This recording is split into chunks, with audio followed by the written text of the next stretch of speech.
Lelin Talk Show, brought to you by Sensodyne K and American Pistachios. बस pack नहीं है। SLS paraffin और दूध का करंट भी कौन? तो लाइफ का करंट ऑन? कुछ भी। तो ट्राई करके देख ले। Sensodyne K toothpaste for sensitive teeth.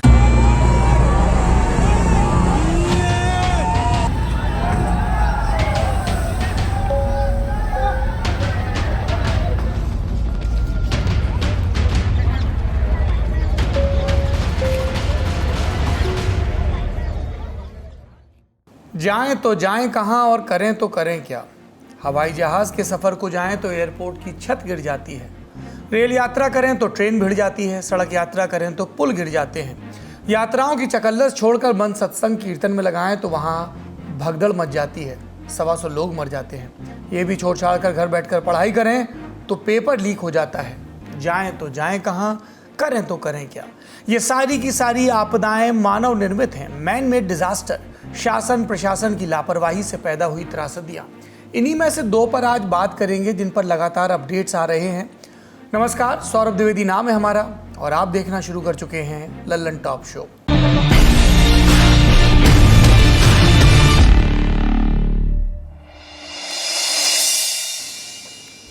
हमारे पास शो में आज विकल्प था कि जीतकर T20 का वर्ल्ड कप लौटी टीम इंडिया के जश्न की तस्वीरें दिखाएं, वो दिखाएंगे आखिरी में। हमारे पास विकल्प था कि कुछ और राजनेताओं के बयान और उन पर हो रही बहसों को दिखाएं, वो विकल्प था हमारे पास।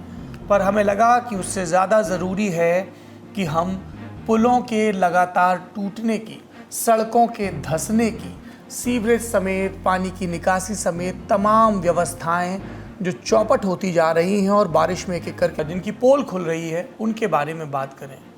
कोई पुल बनता है तो उसमें करोड़ों रुपए लगते हैं, टेंडर उठता है, सरकारें पीठ थपथपाती हैं, लेकिन वो पुल कई बार उद्घाटन से पहले ही ढह जाता है और कई बार अपनी तय उम्र से भी पहले। बिहार में पुलों के टूटने का सिलसिला जारी है। 3 जुलाई को राज्य की अलग अलग जगहों पर 5 पुल और गिर गए। सारण जिले में गंडकी नदी पर बने 2 पुल गिरे, सीवान में 3। 4 जुलाई को भी सुबह सुबह सारण जिले के बनियापुर क्षेत्र में एक पुल टूट कर गिर गया। गनीमत ये कि इन घटनाओं में कोई हताहत नहीं हुआ। अज्ञे ने लिखा है, जो पुल बनाएंगे अनिवार्यता पीछे रह जाएंगे, लेकिन पुल तोड़कर आगे बढ़ना हो तो बिहार सरकार से अच्छी पटकथा कोई नहीं लिख सकता। पिछले 15 दिन में बिहार में एक के बाद एक तमाम पुल गिरे, नदी के बहाव में बहे। गिनना शुरू करिए। 18 जून को अररिया में पुल गिरा, 12 करोड़ की लागत से बना था। 22 जून सीवान में पुल गिरा, 40 साल पुराना। 23 जून पूर्वी चंपारण में पुल गिरा, 1.5 करोड़ की लागत। 27 जून किशनगंज में करीब 25 लाख की लागत। 28 जून मधुबनी में पुल गिरा, 3 करोड़ की लागत। 1 जुलाई मुजफ्फरपुर में अतरार घाट पर बना बांस का पुल बागमती नदी की तेज धार में बह गया।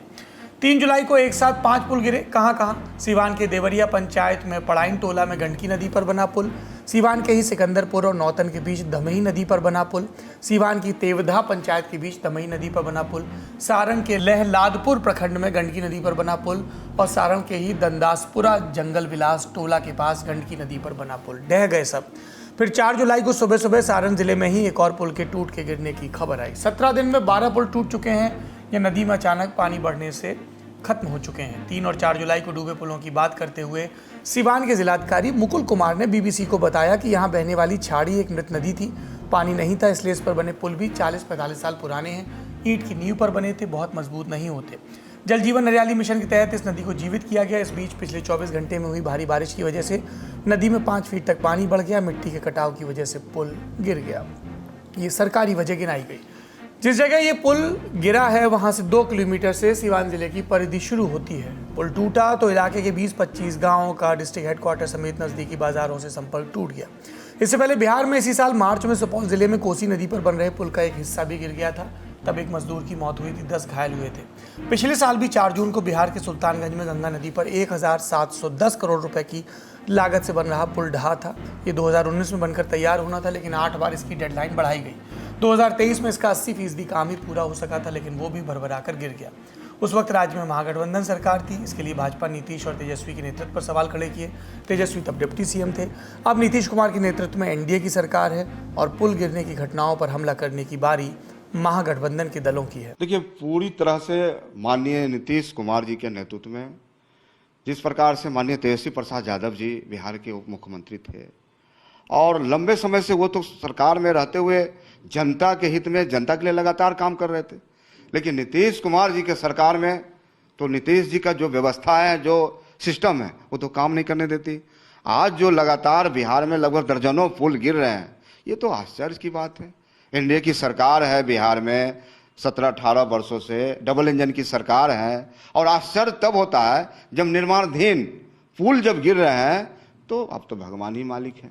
जनता सब कुछ समझ रही है और 2025 में ऐसे नेताओं को जनता ठिकाना लगाएगी। सरकार की तरफ से इन घटनाओं पर क्या बातें सामने आई, वो भी सुन लीजिए। दो नेता प्रतिपक्ष ट्वीट करके प्रसन्न हो रहे हैं, तो उनको जानकारी रखनी चाहिए कि कांग्रेस और राजद के पीरियड के भी कई पुल गिर गए, और कांग्रेस राजद के पीरियड का पुल नहीं होता है, नो एनडीए का पुल होता है। पुल के अंदर अगर जो डिजाइन में गड़बड़ी है, तो वैसे ठेकेदार को, वैसे कॉन्ट्रैक्टर को ब्लैक लिस्टेड भी करनी चाहिए, डिजाइन की जांच भी होनी चाहिए।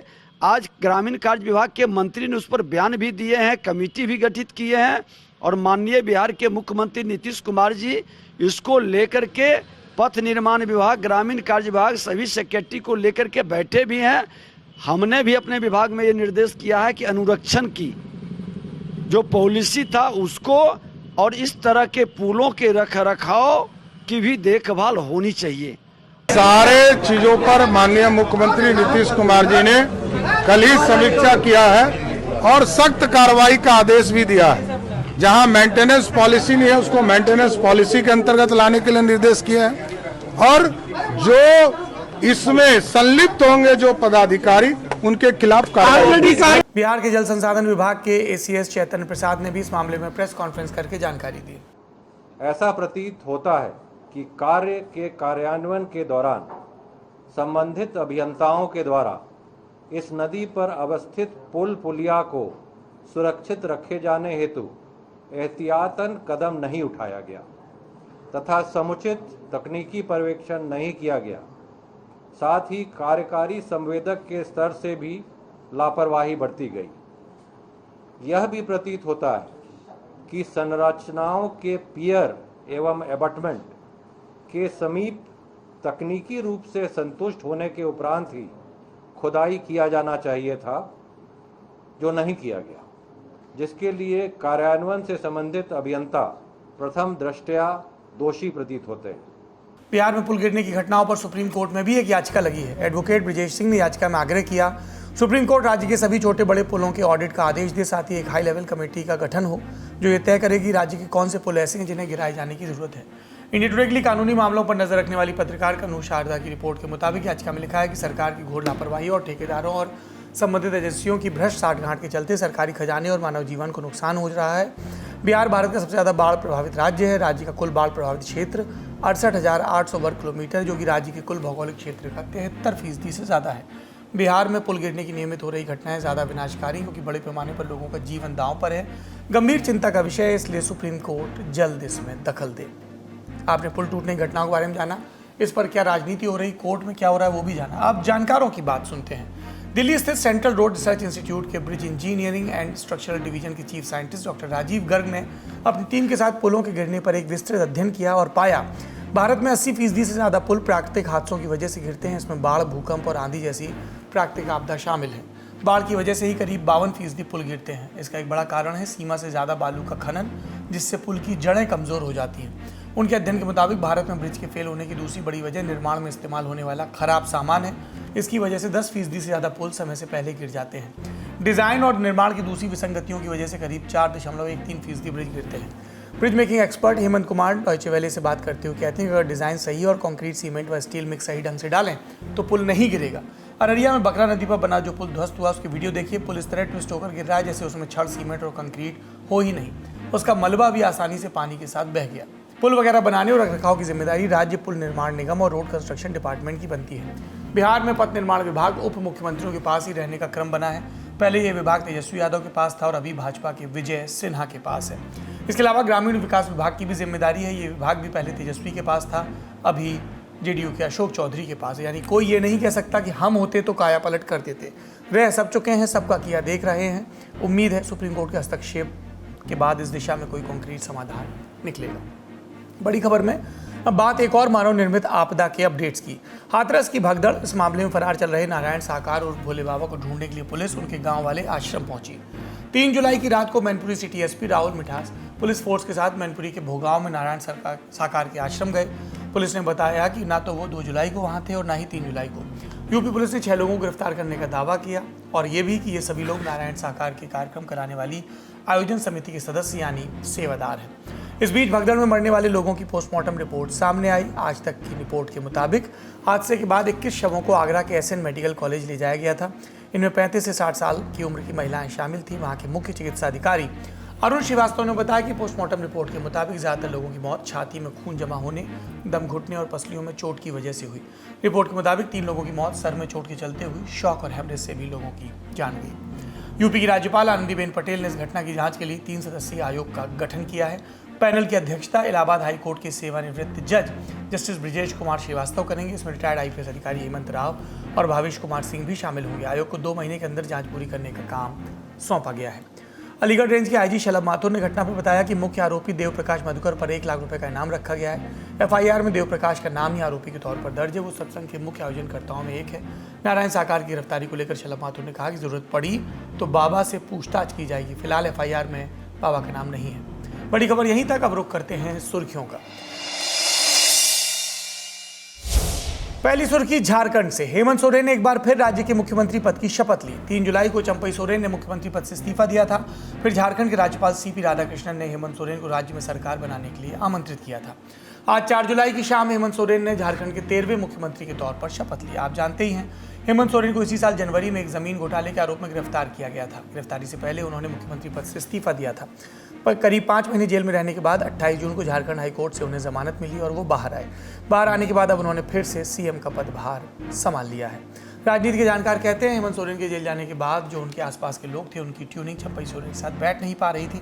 इस नाते करीब करीब ये तय था कि सोरेन जैसी जेल से बाहर आएंगे तो सीएम बनेंगे। सहयोगी दलों का, आरजेडी का, कांग्रेस का दबाव था। दूसरी तरफ भाजपा को झारखंड मुक्ति मोर्चा या इंडिया अलायंस की सरकार के खिलाफ एक मुद्दा मिल गया कि सोरेन परिवार बिना सत्ता के नहीं रह सकता।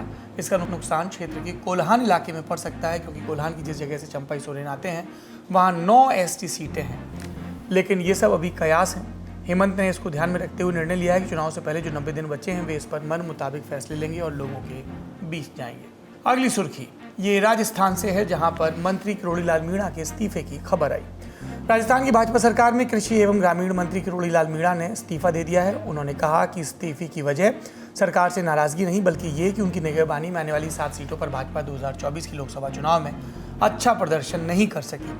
लोकसभा चुनाव से पहले किरोड़ी लाल मीणा ने वादा किया था कि उनके नेतृत्व में राजस्थान पूर्व की 7 सीटें जीतेगा। राजस्थान का जो पूर्व इलाका है, अगर ऐसा नहीं हुआ तो वो मंत्री पद से इस्तीफा दे देंगे। चुनाव का रिजल्ट आया तो राजस्थान पूर्व की 7 में 4 सीटें भाजपा हार गई। दौसा, करौली, धौलपुर, टोंक, सवाई माधोपुर और भरतपुर। जिस दिन रिजल्ट आए उस दिन भी किरोड़ी लाल ने एक्स अकाउंट पर एक पोस्ट किया था और लिखा था, रघुकुल रीति सदा चली आई, प्राण जाए पर बचन न जाए। अब इस्तीफा देने के बाद किरोड़ी लाल ने क्या कहा वो भी सुनिए। मैं मेरे प्रभाव वाले क्षेत्र में पार्टी को जिता नहीं सका। चुनाव के दौरान घोषणा कर दी थी तो उस घोषणा को मैंने पूरा किया है। माननीय मुख्यमंत्री जी की जानकारी में 20 दिन पहले दे दिया था। आज मैंने घोषणा कर दी, बस इतना ही है। हालांकि लोकसभा चुनाव में टिकट वितरण को लेकर भी किरोड़ी लाल मीणा और भजन लाल शर्मा के बीच मतभेद की खबरें आई थी। क्या इस्तीफे के पीछे भी ऐसी कोई वजह है? हमने राजस्थान की राजनीति के जानकारों से समझा। अगर अपन थोड़ा सा पीछे जाएं और उनके इतिहास के बारे में देखें तो देखिए कि 2007-8 में जब वसुंधरा राजे की सरकार थी और राजस्थान में हिंसक गुर्जर आंदोलन चरम पे था, उस समय राजस्थान सरकार ने गुर्जर समाज की सामाजिक आर्थिक स्थिति की समीक्षा के लिए चोपड़ा आयोग बनाया था। और जिस दिन चोपड़ा आयोग ने अपनी रिपोर्ट सरकार को सौंपी उसी दिन किरोड़ी लाल मीणा ने वसुंधरा राजे मंत्रिमंडल से इस्तीफा दे दिया। उसके बाद में उनकी सरकार से अनबन हुई, पार्टी में अनबन हुई और उन्होंने भाजपा छोड़ दी। उसके बाद जब चुनाव हुए और अशोक गहलोत की सरकार आई, 96 सीटें कांग्रेस को मिली, तब उन्होंने और उनकी पत्नी ने कांग्रेस को समर्थन दिया। उनकी पत्नी गोलमा देवी कांग्रेस की सरकार में मंत्री बनी। लेकिन उसके आप ये देखिए 6 महीने बाद में ही जब अप्रैल में टिकटों का बंटवारा हो रहा था लोकसभा चुनाव के लिए, तब किरोड़ी लाल मीणा अपने क्षेत्र में उनके कहने पर टिकट नहीं मिलने से नाराज हो गए और उनकी पत्नी ने इस्तीफा दे दिया। अब आप अभी की अगर अपन स्थिति देखें तो इस समय जो स्थिति है राजस्थान में भाजपा की भजन लाल सरकार की, विधानसभा में जितने भी नेता हैं उनमें ये कहने में कतई अतिशयोक्ति नहीं होगी कि किरोड़ी लाल मीणा जो हैं वो सबसे सीनियर है राजनीतिक रूप से। 6 बार विधायक रहे हैं, 2 बार लोकसभा सांसद रहे हैं, 1 बार राज्यसभा सांसद रहे हैं। इस नाते उनकी ये अपेक्षा थी कि उन्हें मंत्रिमंडल में एक बड़ी जगह मिलेगी। वो चाहते थे कि गृह या PWD जैसा कोई बड़ा महकमा उन्हें मिले, लेकिन जब उन्हें कृषि महकमा मिला तब भी उन्होंने ज़्यादा नाराज़गी जाहिर नहीं की। लेकिन उसके बाद जब उनके जो काम थे दिन बाई दिन के, बताया जा रहा है कि कुछ उनके जो नज़दीकी अफसर थे उनकी वो कुछ जगहों पे पोस्टिंग चाहते थे, वो पोस्टिंग नहीं हुई। इसको लेकर वो मुख्य सचिव की कार्यशैली से नाराज़ थे और इस बारे में उन्होंने 1-2 बार अपनी प्रतिक्रिया भी जताई, लेकिन जब कहीं सुनवाई नहीं हुई तो उन्होंने इस्तीफे की आपने घोषणा कर दी। किरोड़ी लाल मीणा के इस्तीफे के बाद राजस्थान सरकार में मंत्री के बिश्नोई को कृषि मंत्री का अतिरिक्त प्रभार सौंप दिया गया है। अगली सुर्खी जश्न से जुड़ी है। T20 वर्ल्ड कप जीतने के बाद इंडियन क्रिकेट टीम 4 जुलाई को देश वापस पहुंची। दिल्ली एयरपोर्ट पर टीम इंडिया लैंड की। उसके बाद वर्ल्ड चैंपियन टीम का स्वागत करने के लिए बड़ी संख्या में प्रशंसक एयरपोर्ट के बाहर नजर आए। खिलाड़ियों ने भी प्रशंसकों को निराश नहीं किया।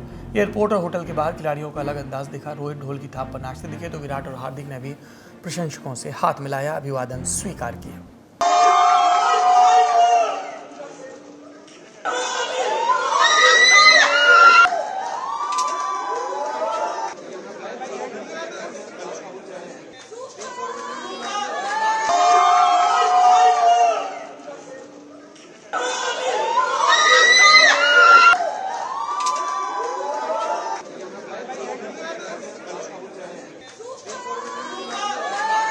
इसके कुछ देर बाद टीम पहुंची प्रधानमंत्री आवास। यहां पीएम नरेंद्र मोदी के साथ टीम ने ब्रेकफास्ट किया। ट्रॉफी के साथ फोटो सेशन हुआ। जिस दिन टीम इंडिया ने वर्ल्ड कप जीता था उस दिन भी प्रधानमंत्री ने फोन करके कप्तान रोहित शर्मा, कोच राहुल द्रविड़ और पूर्व कप्तान विराट कोहली से बात की थी और टीम को बधाई दी थी। अब 4 जुलाई को भी प्रधानमंत्री ने टीम के खिलाड़ियों से मुलाकात करके जीत को सेलिब्रेट किया। इसके बाद शाम तक पूरी टीम पहुंची मुंबई, जहां 2007 की विक्ट्री परेड को रिक्रिएट किया गया। 2007 में आपको याद होगा जब टीम इंडिया दक्षिण अफ्रीका से पहला T20 वर्ल्ड कप जीतकर लौटी थी, तब भी मुंबई में मरीन ड्राइव वाली रोड पर एक ओपन बस में टीम इंडिया की विक्ट्री परेड निकली थी। खुली बस में ट्रॉफी के साथ लंबे बाल वाले धोनी, युवराज, सहवाग, उथप्पा जैसे खिलाड़ियों को आपने खड़े देखा था। वो तस्वीरें आज तक क्रिकेट लवर्स के जहन में ताज़ा हैं। उस तस्वीर में जो युवा रोहित शर्मा थे वो आज 4 जुलाई को अनुभवी कप्तान के तौर पर ट्रॉफी थामे ओपन बस में खड़े थे। साथ में वो सभी खिलाड़ी जिन्होंने देश को क्रिकेट में 13 साल बाद वर्ल्ड चैंपियन बनाया। आज का ललन टॉप शो यहीं तक। अपना और अपनों का ख्याल रखिए। शुभ रात्रि।